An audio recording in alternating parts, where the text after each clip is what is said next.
ஆலய விக்கிரகங்கள் மற்றும் வாகனங்கள் களவாடிய சந்தேகத்தின் பேரில் நேற்று இருவர் கைது செய்யப்பட்டதை தொடர்ந்து இன்று மதியம் மேலும் மூவர் யாழ் போலீசாரினால் கைது செய்யப்பட்டிருக்கிறார்கள்.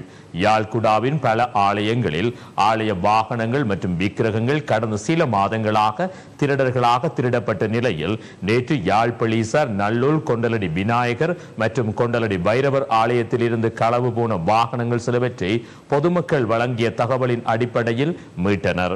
அதனைத் தொடர்ந்து சந்தேகத்தின் பேரில் நேற்று இருவர் கைது செய்யப்பட்டிருந்தனர். கைது செய்யப்பட்ட இருவரின் தகவல்களின் அடிப்படையில் இன்று மேலும் மூவர் கைது செய்யப்பட்டுள்ளதாக யாழ் போலீசார் தெரிவித்தனர்.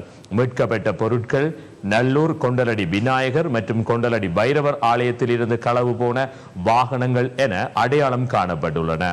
கடத்தலுக்கு பயன்பட்டதாக சந்தேகிக்கப்படும் NPLE 7515 என்ற இலக்கமுடைய நீல நிற கேண்டர் ரக வாகனமும் கைப்பற்றப்பட்டுள்ளது.